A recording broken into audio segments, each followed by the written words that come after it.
Assalamualaikum warahmatullahi wabarakatuh.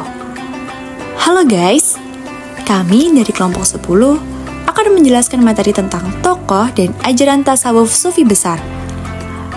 Sebelum masuk ke materinya, kenalan dulu yuk. Absen pertama ada Adelvianti Kasari. Lanjut ke absen yang kelima, yaitu Alia Syifa Uzuri. Absen 11 ada Dila Amanda Fitria. Absen ke-22 ada Nadevi Lutfiatus Sama. Absen ke-28 ada Saila Fariska Ardianti. Dan yang terakhir absen ke-29 ada Syasyana Yasmin Faadah. Yang pertama, pengertian tasawuf. Yang pertama yaitu sofa atau suci. Disebut sofa karena kesucian batin kaum sufi dan juga kebersihan tindakan dan keikhlasannya. Yang kedua, sof yaitu barisan. Karena kaum sufi mempunyai iman kuat, jiwa bersih, ikhlas, dan senantiasa memilih barisan yang paling depan dalam sholat berjamaah. Yang ketiga, teosofi. Dalam bahasa Yunani, theo berarti Tuhan, sophos berarti hikmah atau ilmu yang tinggi dan dalam. Yang berarti teosofi diartikan hikmah atau kearifan ketuhanan. Yang keempat, sufah, yaitu serambi tempat duduk, yakni serambi Masjid Nabawi di Madinah yang disediakan untuk orang-orang yang belum mempunyai tempat tinggal dari kalangan muhajirin di masa Rasulullah SAW. Mereka dipanggil ahli sufah, yaitu pemilik serambi, karena di serambi masjid itulah mereka bernaung. Yang terakhir yaitu suf, yang berarti bulu domba. Hal ini disebabkan kaum sufi biasa menggunakan pakaian dari bulu domba yang kasar, sebagai lambang akan kerendahan hati mereka, juga untuk menghindari sikap sombong di hatinya. Di samping itu, untuk menenangkan jiwa, serta meninggalkan usaha-usaha yang bersifat duniawi.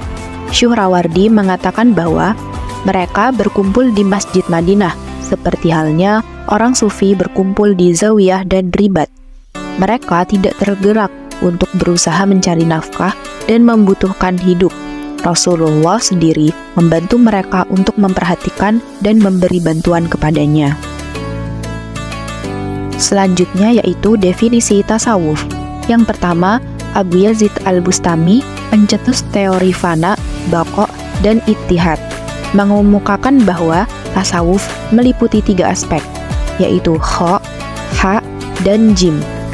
Kha maksudnya takhalli, berarti mengosongkan diri dari perangai yang tercela.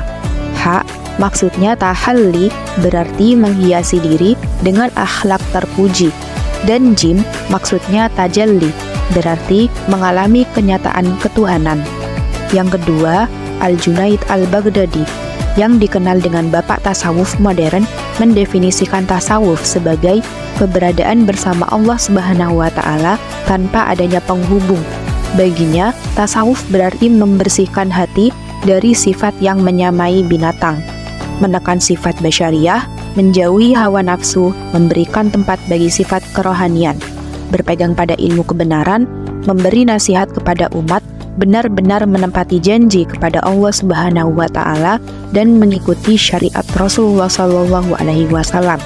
Yang ketiga, Syekh Abu Hasan Asyadzili, Syekh Sufi besar dari Afrika Utara, mendefinisikan tasawuf sebagai praktik dan latihan diri melalui cinta yang dalam dan ibadah untuk mengembalikan diri kepada jalan Tuhan. Yang keempat, Muhammad Amin Al-Qurdi, memandang tasawuf sebagai suatu ilmu yang dengannya dapat diketahui hal-hal yang terkait dengan kebaikan dan keburukan jiwa, cara membersihkannya dengan sifat-sifat terpuji, cara melakukan suluk, melangkah menuju keridhaan yang diperintahkannya. Orang sufi menurut Al-Qurdi yaitu orang yang hatinya jernih, terhindar dari kehidupan buruk, dan senantiasa terisi oleh nur ilahi, sehingga kemurniannya hatinya bagaikan emas. Yang kelima, Zakaria Al-Ansari, seorang penulis tasawuf, memandang tasawuf sebagai cara menyucikan diri, meningkatkan akhlak, dan membangun kehidupan jasmani dan rohani untuk mencapai kebahagiaan abadi. Unsur utama tasawuf adalah penyucian diri dan tujuan akhirnya adalah kebahagiaan dan keselamatan. Yang keenam, Ibrahim Basyuni mengkategorikan pengertian tasawuf pada 3 hal. Pertama, al-bidayah, yaitu pemahaman tasawuf pada tingkat permulaan, yaitu menekankan kecenderungan jiwa dan kerinduannya secara fitrah kepada yang maha mutlak, sehingga orang senantiasa berusaha mendekatkan diri kepada Allah Subhanahu wa Ta'ala. Kecenderungan jiwa seperti ini menurutnya dimiliki oleh setiap manusia. Dalam fitrah inilah manusia berbeda dengan binatang. Kedua, al-mujahadah, yaitu pemahaman tasawuf pada pengalaman yang didasarkan pada kesungguhan, yaitu yang lebih menonjolkan akhlak dan amal dalam pendekatan diri kepada Allah Subhanahu wa Ta'ala. Ketiga, al-mazaqat, yaitu pemahaman tasawuf pada pengalaman batin dan perasaan keberagaman, terutama dalam mendekati zat yang mutlak. Dari ketiga pemahaman kategori tasawuf tersebut, Basyuni menyimpulkan bahwa tasawuf adalah kesadaran murni yang mengarahkan jiwa secara benar kepada amal dan aktivitas yang sungguh-sungguh dalam menjauhkan diri dari keduniawian, dalam mendekatkan diri kepada Allah Subhanahu wa Ta'ala untuk mendapatkan perasaan dalam berhubungan dengan Allah Subhanahu wa Ta'ala. Lalu yang ketujuh, Amin Syukur mendefinisikan tasawuf sebagai latihan dengan kesungguhan riyadhah mujahadah, yaitu untuk membersihkan diri, mempertinggi dan memperdalam aspek kerohanian dalam rangka mendekatkan diri kepada Allah atau taqarrub, sehingga segala perhatian hanya tertuju kepadanya. Ajaran tasawuf Imam Junaid al-Baghdadi. Yang pertama, biografi Imam Junaid al-Baghdadi. Nama lengkapnya adalah Abu Qasim al-Junaid ibnu Muhammad ibnu Junaid al-Baghdadi. Ia kemudian lebih populer dengan panggilan al-Junaid al-Baghdadi dan terkadang juga dipanggil al-Junaid saja. Lahir di kota Nihawan, Persia, dan wafat pada 298 Hijriah atau 910 Masehi. Imam Junaid belajar ilmu tasawuf kepada pamannya, yaitu Syekh Syari al-Saqafi dan al-Haris al-Muhasibi, pendiri Madrasah al-Baghdadiyah. Sejak kecil, Al-Junaid terkenal sebagai seorang anak yang cerdas sehingga sangat mudah dan cepat belajar kepada pamannya. Karena kecerdasannya itu, ketika berumur 7 tahun, Al-Junaid telah diuji oleh gurunya tentang makna syukur. Maka dijawabnya dengan tangkas, syukur adalah jangan sampai Anda berbuat maksiat dengan nikmat yang telah diberikan oleh Allah Subhanahu wa Ta'ala. Walaupun Al-Junaid diberi karunia harta yang banyak, tetapi gaya hidupnya jauh dari kemewahan. Sebagian besar kekayaannya disumbangkan kepada orang-orang sufi yang miskin atau digunakan untuk menjamu kawan-kawannya. Dia adalah sufi yang zuhud, tetapi dia tidak membuat hidupnya terlalu sederhana dan menjauhi kehidupan yang enak. Dia tidak menyenangi politik, apalagi terjun ke dunia tersebut. Dia hidup menyibukkan diri dengan memanjangkan sholat, memperbanyak puasa, dan sangat senang membaca Al-Quran. Al-Junaid lebih mementingkan mengajar dan berdiskusi daripada menulis buku, sehingga Ibnu Nadim dalam bukunya Al-Fihriz hanya menyebutkan 2 kitab Al-Junaid, yaitu Amsal Al-Quran dan Ar-Rosail. Oleh karena itu, sebagian besar pendapatnya yang dapat kita temukan adalah yang dimuat dalam kitab-kitab karangan muridnya. Yang kedua, inti ajaran tasawuf. Ajaran tasawuf Al-Junaid berpusat pada konsep khauf dan roja. Takut, khauf, membuat kobit, rasa kecut atau susah atau sempit. Harap, roja, kepadanya membuat menjadi basit, lapang atau luas. Al-Junaid berkata, jika Allah membuat kobit dan khauf, maka hancurlah eksistensi kemanusiaanku. Dan apabila Allah membuat basit dan roja, maka Allah mengembalikan eksistensi kemanusiaanku. Al-Junaid memandang tasawuf sebagai jalan kearifan manusia dalam menjalankan hidupnya. Baginya, orang arif adalah orang yang tidak terikat oleh waktu. Pemikirannya tentang makrifat terbagi menjadi 2, yaitu makrifat ta'aruf dan makrifat ta'rif. Makrifat ta'aruf adalah bahwa Allah Subhanahu wa Ta'ala memberitahukan orang banyak akan dirinya dan memberitahu orang banyak akan hal-hal yang menyerupai dirinya. Adapun arti makrifat ta'rif adalah Allah memberitahu orang banyak bekas-bekas kekuasaannya dalam cakrawala dan dalam diri manusia. Kemudian secara halus terjadilah benda-benda menunjukkan kepada orang banyak bahwa mereka itu ada yang menciptakan, yaitu Allah Subhanahu wa Ta'ala. Dalam hal cara untuk memperoleh makrifat, Al-Junaid mengatakan harus melalui maqamat dan ahwal. Makrifat tidak akan dapat tercapai tanpa pemurnian tauhid. Adapun dasar-dasar ajaran tasawuf Al-Junaid adalah sebagai berikut. Yang pertama, seorang sufi harus meninggalkan kelakuan dan sifat-sifat yang buruk dan menjalankan budi pekerti yang baik. Yang kedua, ajaran tasawuf adalah ajaran-ajaran yang dapat memurnikan hati manusia dan mengajarkan hubungan baik dengan makhluk lain. Yang ketiga, memalingkan perhatian dari urusan duniawi kepada urusan ukhrawi.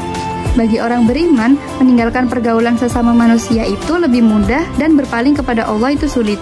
Menghancurkan gunung itu lebih mudah daripada menundukkan hawa nafsu.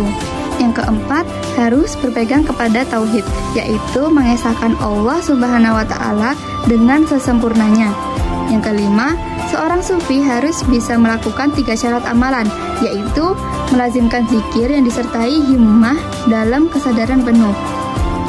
Yang kedua, mempertahankan tingkat kegairahan dan semangat yang tinggi. Yang ketiga, senantiasa melaksanakan syariat yang ketat dan tepat dalam kehidupan sehari-hari. Al-Junaid membatasi jumlah muridnya, yaitu hanya terbatas sebanyak 20 orang. Ia berusaha agar ajaran-ajarannya tidak sampai ke tangan orang awam agar mereka tidak salah menafsirkannya. Cara tasawuf yang dikembangkan oleh Al-Junaid Al-Baghdadi ini menjadi rujukan bagi ajaran tasawuf di kemudian hari, sehingga muncul komunitas sufi yang mengambil sanad dari beliau. Di kalangan sufi, Al-Junaid dinilai sebagai guru awal dan mendapatkan gelar syekh atau penghulu kaum sufi. Selanjutnya, ajaran tasawuf Rabi'ah Al-Adawiyah. Yang pertama, biografi. Nama lengkapnya adalah Rabi'ah binti Ismail Al-Adawiyah Al-Bashriyah Al-Qaisiyah. Ia diperkirakan lahir pada tahun 95 Hijriah atau 99 Hijriah di suatu perkampungan dekat kota Basrah atau Irak, dan wafat di kota itu pada tahun 185 Hijriah atau 801 Masehi. Dilahirkan dari keluarga yang sangat miskin dan merupakan anak keempat dari 4 bersaudara, sehingga ia dinamakan Rabi'ah yang berarti anak keempat. Beberapa hari setelah kelahiran Rabi'ah, Ismail bermimpi bertemu dengan Nabi Muhammad.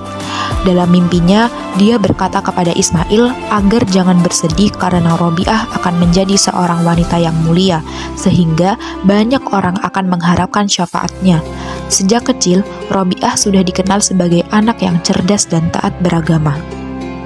Beberapa tahun kemudian, Ismail meninggal dunia, kemudian disusul oleh ibunya, sehingga Rabi'ah dan ketiga saudara perempuannya menjadi anak yatim piatu. Ayah dan ibunya hanya meninggalkan harta berupa sebuah perahu yang digunakan Rabi'ah untuk mencari nafkah. Rabi'ah bekerja sebagai penarik perahu yang menyeberangkan orang di Sungai Dajlah, sementara ketiga saudara perempuannya bekerja di rumah menenun kain atau memintal benang. Ketika kota Basrah dilanda berbagai bencana alam dan kekeringan akibat kemarau panjang, Rabi'ah dan ketiga saudara perempuannya memutuskan untuk mencari penghidupan di kota. Namun Rabi'ah terpisah dengan ketiga saudara perempuannya, sehingga ia hidup seorang diri.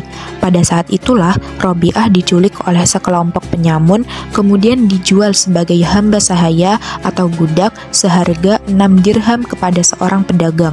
Pada usia remaja ini, Rabi'ah menjadi salah satu remaja yang kehilangan kemerdekaannya dan menjadi amat yang dapat diperjualbelikan dari majikan yang satu ke majikan yang lain. Rabi'ah Al-Adawiyah menjadi amat yang sangat laris karena muda, cantik, bersuara merdu, pandai menyanyi dan menari. Dari kemampuan menyanyi dan menarinya ini, membawa Rabi'ah menjadi penyanyi dan penari di Istana Daulah Bani Abbasiyah di Baghdad. Namun demikian, setiap malam Rabi'ah bermunajat kepada Allah dan memohon pertolongannya untuk diberi kebebasan. Rabi'ah berdoa, jika ia dapat bebas dari perbudakan, maka ia tidak akan berhenti sedikit pun beribadah. Suatu saat, ketika Rabi'ah sedang berdoa dan melakukan sholat malam, majikannya dikejutkan oleh cahaya di atas kepala Rabi'ah. Cahaya itu bagaikan lampu yang menyinari seluruh isi rumah. Melihat peristiwa yang aneh tersebut, maka majikannya menjadi ketakutan dan keesokan harinya membebaskan Robiah. Sebelum Robiah pergi, pedagang itu menawarkan kepada Robiah untuk tinggal dan ia akan menanggung segala keperluan dan kebutuhannya. Namun, saking zuhudnya Robiah menolak dan sesuai janjinya, jika ia bebas maka Robiah akan mengabdikan kehidupannya hanya untuk beribadah. Setelah bebas dari hamba sahaya, Robiah pergi mengembara di padang pasir. Di tempat itulah ia menghabiskan seluruh waktunya untuk beribadah kepada Allah sehingga dikenal menjadi tokoh sufi besar dan dikunjungi banyak orang. Di antara tokoh sufi yang pernah mengunjungi Robiah adalah Malik bin Dinar, Sufyan as-Sauri, dan Syakik al-Baki. Robiah hanya tidur sedikit di siang hari dan menghabiskan sepanjang malam untuk bermunajat. Robiah dikenal sebagai tokoh sufi dengan syair-syair cintanya yang sangat indah dan mengagumkan. Suatu saat, Robiah pulang dari menunaikan ibadah haji.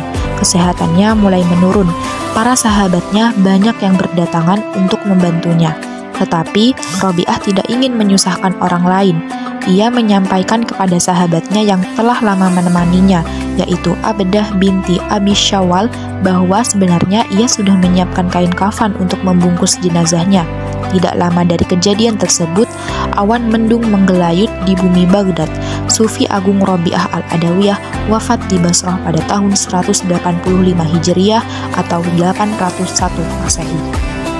Selanjutnya, inti ajaran tasawuf. Robiah al-Adawiyah memiliki corak tasawuf yang unik dan berbeda dengan para sufi pendahulunya. Corak tasawuf Robiah al-Adawiyah terfokus pada konsepnya tentang mahabbatullah, yaitu cinta Allah. Ia mengungkapkan perasaannya tentang cinta ilahi dengan dua corak cinta, yaitu cinta karena diriku dan cinta karena dirimu. Cinta pertama berpijak kepada diri seorang hamba yang jatuh cinta dan senantiasa terpaut dengan Tuhannya. Pada makom ini, seorang hamba berusaha untuk dekat kepada Allah dengan menunjukkan kepatuhannya dan membenci sikap melawan kepadanya. Dengan ketaatan dan kepatuhan yang luar biasa, maka seorang hamba akan berhasil menjadi kekasihnya. Keberhasilan menjadi kekasih Allah membawanya kepada pengalaman baru, yakni pengalaman merasakan cinta yang kedua, yaitu cinta karena dirimu. Pada makom ini, Robiah mengalami kasyaf, yaitu keterbukaan tabir yang selama ini menghalangi hamba dengan Tuhan.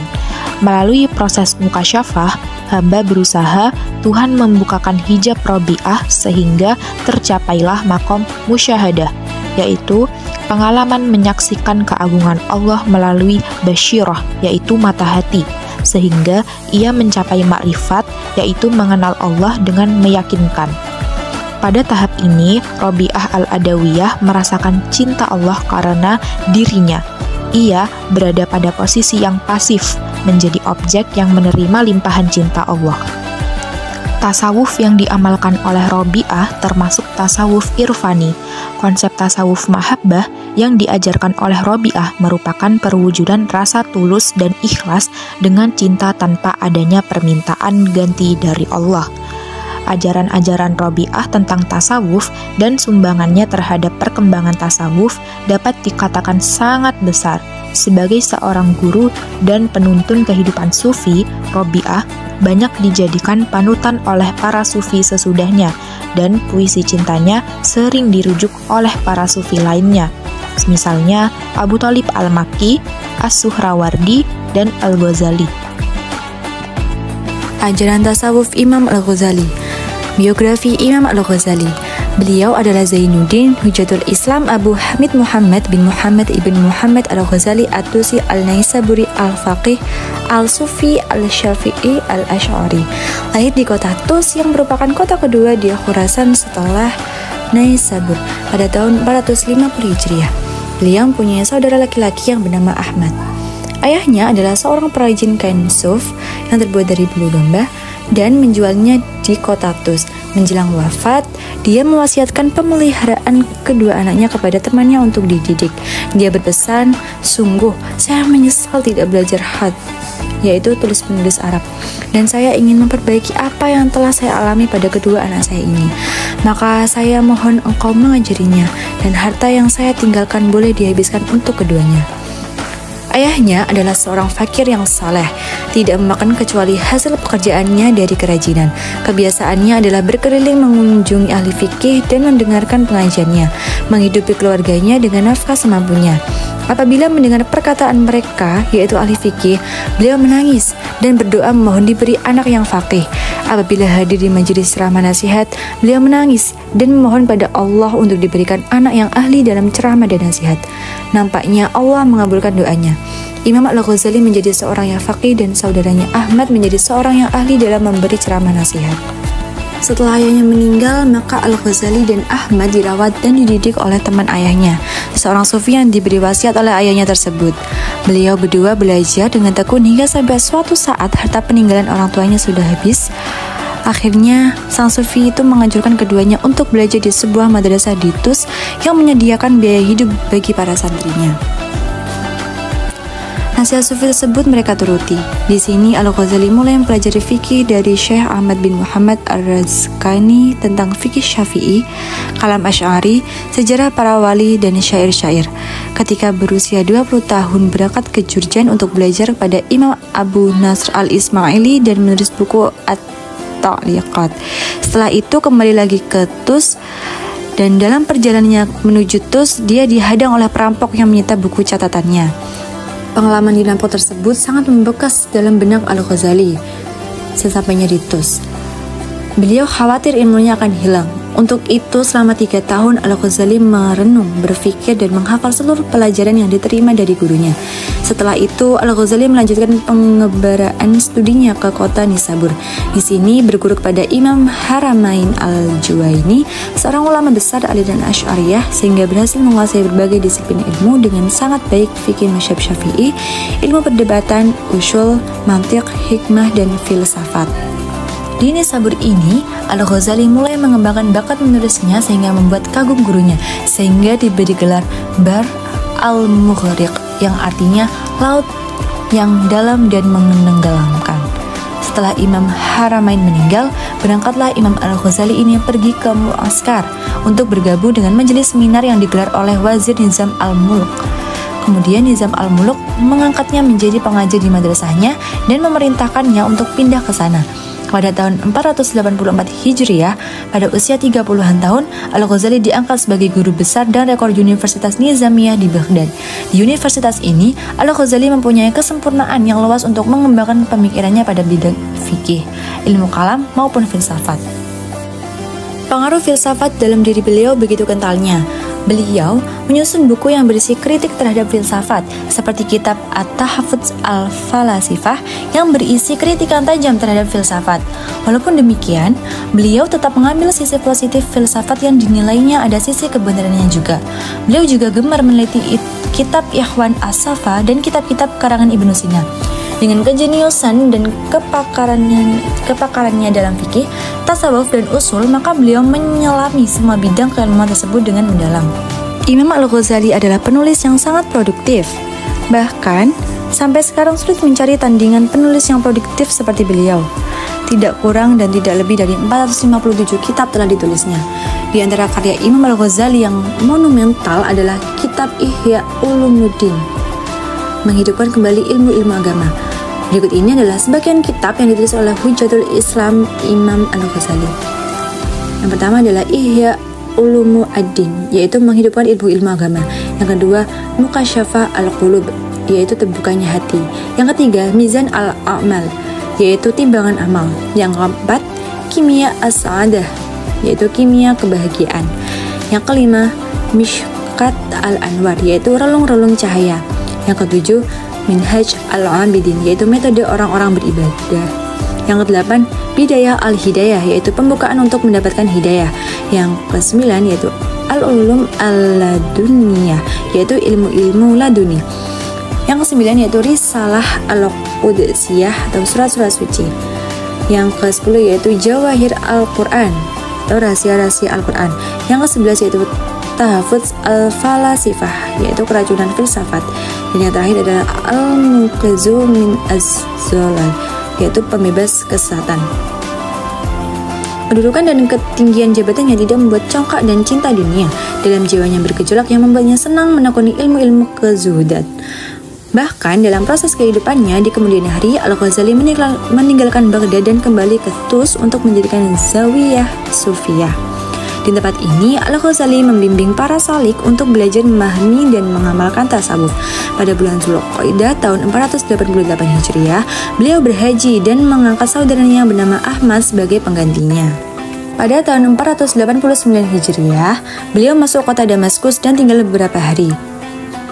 Kemudian, beliau menziarahi Bait al-Maqdis beberapa lama dan kembali ke Damaskus beriktikaf di menara barat Masjid Jami' Damaskus selama 10 tahun.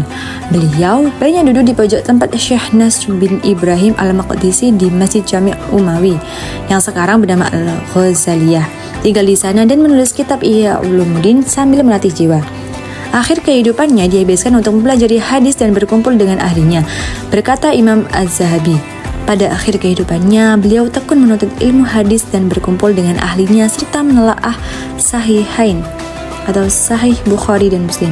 Seandainya beliau berumur panjang, niscaya dapat menguasai semuanya dalam waktu singkat. Beliau belum sempat meriwayatkan hadis dan tidak memiliki keturunan kecuali beberapa orang putri.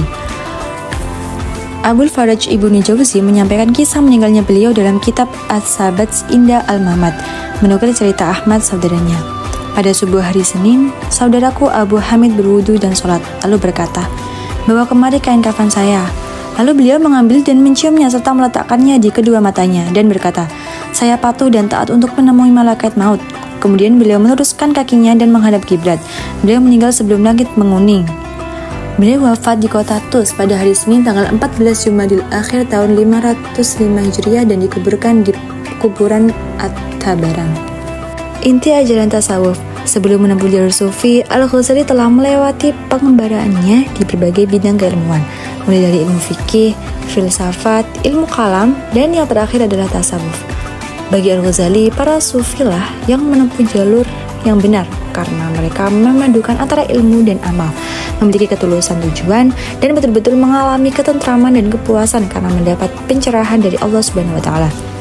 Al-Ghazali menyatakan ilmu yang dicapai para sufi bisa mematahkan hambatan-hambatan jiwa serta membersihkan moral atau sifatnya yang buruk dan tercela, sehingga mengantarkannya pada keterbatasan kalbu dari segala sesuatu selain Allah serta menghiasinya dengan ingat pada Allah. Seorang murid yang menempuh jalan sufi harus konsisten menjalani hidup, menyendiri, diam, menahan lapar, dan tidak tidur pada malam hari untuk membina kalbunya. Al-Ghazali membedakan tasawuf sebagai ilmu muamalat dan tasawuf sebagai ilmu muhasyafah. Ilmu muamalah membicarakan tentang keadaan-keadaan hati atau ahwal qalb. Keadaan hati itu menurut Al-Ghazali terbagi menjadi dua. Yang pertama, keadaan hati yang terpuji seperti sabar, syukur, rasa takut, penuh harap, ridho, dan lain-lain. Kedua, keadaan hati yang tercela seperti sombong, dengki, iri hati, ghadab, dan lain-lain. Adapun ilmu muhasyafah tidak dapat diungkapkan kecuali secara simbolis dan tidak diperkenankan untuk diungkapkan kepada sembarang orang. Dalam beberapa ungkapannya, Al-Ghazali tidak sepakat dengan paham ittihad, hulul, dan syatahat para sufi yang menurutnya begitu bahaya bagi kaum awam. Sebagian besar karya tasawufnya memang ditujukan untuk kaum awam atau kalangan sufi pemula. Puncak tujuan tasawuf bagi Al-Ghazali adalah al-qurb, yaitu kedekatan dengan Allah, atau di bagian lain tulisannya al-fana bi al-kulliyat fi Allah, yaitu fana secara total di hadapan Allah. Dalam hal ini, ia menjelaskan suatu tingkatan tauhid tertinggi, bahwa dia tidak melihat dalam yang wujud kecuali yang esa, yaitu syuhud atau kesaksian batin. Orang-orang syidik, para sufi menambahkannya dengan fana dalam tauhid karena dia tidak melihat kecuali yang esa. Dia juga tidak melihat dirinya. Apabila dia tidak melihat dirinya karena tenggelam dalam pandangan tauhid, maka dia fana dari dirinya sendiri dalam pandangan tauhidnya, dengan pengertian bahwa dia fana dan melihat dirinya dan segala makhluk. Perjalanan menuju puncak itu dinamakan suluk. Salik, orang yang menempuh suluk akan sukses bila sempurna substansi hatinya dan mempunyai iradah atau kemampuan dan ketetapan hati. Sebelum melaksanakan suluk yang ditandai dengan usaha menyingkap menambahkan tabir yang melintang antara dirinya dan Allah, yakni harta, kehormatan, taklid atau fanatisme aliran dan maksiat. Ketika tabir-tabir itu tersingkap, seorang salik membutuhkan seorang guru yang menuntunnya dan butuh tempat untuk mengasah ketajaman batinnya, yaitu zawiyah sebagai tempat khalwat dan mengkonsentrasikan hati. Dalam perjalanan itu, si salik akan melewati tahapan demi tahapan yang mengantarnya pada status-status spiritual tertentu atau manazil. Bila suatu status belum mantap, ia disebut hal atau keadaan. Bila sudah mantap disebut maqam atau posisi. Dalam Ihya, Al-Ghazali menyebut 8 makam sufi, yakni taubat, sabar, syukur, berharap atau roja, takut atau khauf, zuhud, tawakal, dan cinta atau mahabbah. Cinta adalah makam yang tertinggi yang membuahkan rindu atau syauq, intim, UNS, dan ridho. Untuk melewati setiap tahapan, seorang salik harus melakukan riyadah dan mujahadah. Adapun yang dinamakan riyadah atau latihan kerohanian adalah pembinaan diri dengan suatu perbuatan yang pada awalnya menjadi beban dan pada akhirnya menjadi tabiat atau karakter. Adapun mujahadah adalah perjuangan melawan tarikan hawa nafsu. Ajaran tasawuf Syekh Abdul Qadir Al-Jailani. Yang pertama, biografi Syekh Abdul Qadir Al-Jailani. Syekh Abdul Qadir Al-Jailani dilahirkan pada pertengahan bulan Ramadan tahun 471 Hijriah di Kampung Jilan. Ibunya, Fatimah binti Abu Abdillah As-Sumai, seorang ibu yang banyak memiliki karamah dan ahwal. Beliau menetap di Jilan sampai berusia 18 tahun pada tahun 488 Hijriah, pindah ke Baghdad hingga akhir hayatnya. Syekh Abdul Qadir Al-Jailani mulai belajar sejak usia dini dengan mempelajari Al-Quran di bawah bimbingan Abu Al-Wafa Ali bin Uqail Al-Hambali, Abu Khattab Mahfud Al-Khalwazani Al-Hambali. Beliau belajar hadis kepada Abu Ghalib Muhammad bin Hasan Al-Balaqani. Beliau belajar fikih kepada Abu Sa'ad Al-Muhrimi, belajar bahasa dan sastra kepada Abu Zakaria Yahya bin Ali At-Tibrizi. Latar belakang pendidikannya yang sistematis mengantarkannya ke posisi yang tinggi. Ia mumpuni dalam ilmu akidah, syariah, tarekat, lughah, dan sastra. Ia menjadi tokoh utama dalam mazhab Hambali, sehingga menjadi rujukan dalam mazhab ini. Syekh Abdul Qadir Al-Jailani termasuk penulis yang produktif. Beliau banyak mengarang kitab, misalnya Aurat Al-Jilani, Tuhfat Al-Muttaqin, Wasabil Al-Arifin, Adab Suluk wa Tawasul ila Manazul Muluk, dan lain sebagainya. Muridnya pun sangat banyak, diantaranya Abu Ali Hasan bin Muslim bin Abi Al-Jud Al-Farisi Al-Iraqi yang mengambil ilmu fikih dan Al-Quran. Selama 40 tahun, ia menyampaikan nasihat-nasihatnya di madrasah miliknya, yakni sejak tahun 521 Hijriah hingga 561 Hijriah. Beliau tidak menyisakan waktu kecuali diwakafkan untuk ilmu dan bersungguh-sungguh dalam mengajar, memberi fatwa, arahan, nasihat, petunjuk pada murid-muridnya. 2. Inti ajaran tasawuf Syekh Abdul Qadir Al-Jailani. Di kalangan dunia tasawuf, Syekh Abdul Qadir Al-Jailani dijuluki Sultan Al-Auliya, yakni rajanya para wali. Tasawuf yang dikembangkan oleh Syekh Abdul Qadir termasuk tasawuf ahlaki, yaitu tasawuf yang berorientasi kepada perbaikan akhlak, mencari hakikat kebenaran, dan mewujudkan manusia yang dapat mencapai maqam makrifat kepada Allah. Beliau adalah seorang sufi besar yang berhasil memadukan syariat dan hakikat secara sinergis, serta berpedoman kepada Al-Quran dan Al-Hadis secara konsisten. Beliau menyatakan, setiap hakikat yang tidak berpijak kepada syariat adalah kesindikan. Syekh Abdul Qadir melihat ajaran Islam dari dua aspek, yaitu lahir dan batin. Dalam setiap ayat Al-Quran juga mengandung makna lahir dan batin, misalnya tentang taharah, yang berarti suci. Bagi Syekh Abdul Qadir, bersuci terbagi menjadi dua. Yang pertama, menyucikan diri secara lahiriah dengan wudhu atau mandi. Yang kedua, penyucian diri secara batiniah diawali dengan kesadaran akan adanya kotoran pada diri manusia tersebut, yaitu dosa. Kemudian dilanjutkan dengan menyesali perbuatan dosa tersebut. Cara penyucian batiniah harus mengambil jalan spiritual yang diajarkan dan dibimbing oleh guru atau mursyid spiritual yang otoritatif. yakni mempunyai sanad keilmuan yang jelas melalui taubat, talqin, zikir, tafsiyah, dan suluk. Kesucian batin dapat hilang oleh karakter buruk manusia, tingkah laku yang rendah, tindakan-tindakan tidak sah atau haram, dan sikap-sikap seperti kebanggaan diri, keangkuhan, berdusta, bergunjing, fitnah, iri hati, amarah, dan lain sebagainya. Ketika kesucian batin menjadi kotor, maka wudhu spiritual juga menjadi batal. Pembaharuan wudhunya dengan penyesalan atau taubat yang sungguh-sungguh, istighfar, dan berdoa agar Allah melindunginya dari perbuatan yang serupa di lain waktu. Syekh Abdul Qadir melihat ajaran Islam dari dua sisi, yaitu lahir dan batin. Lahir artinya aspek formal ajaran fikih, sementara yang dimaksud ajaran batin adalah tasawuf. Beliau mengamalkan ajaran Islam dari dua aspek tersebut. Mengamalkan ajaran agama tidak hanya dari sisi fikih saja, sebab fikih baru mengandung aspek pengamalan formal ajaran Islam yang seringkali tidak menyentuh atas dasar ajaran Islam yang sangat mendalam, sehingga dibutuhkan pengalaman agama secara mendalam, yaitu dengan pengalaman tasawuf. Beliau juga tidak hanya mementingkan ibadah fardu saja, tetapi amalan sunnah juga menjadi perhatian penting dalam pengamalan ibadahnya. Nah, itu dia beberapa penjelasan tentang tokoh dan juga ajaran tasawuf sufi besar, diantaranya yaitu Imam Junaid al-Baghdadi, Rabi'ah al-Adawiyah, Imam al-Ghazali, dan juga Syekh Abdul Qadir al-Jailani. Semoga beberapa penjelasan tadi dapat bermanfaat bagi kalian ya. Mohon maaf bila ada salah kata dari kelompok kami. Wassalamualaikum warahmatullahi wabarakatuh.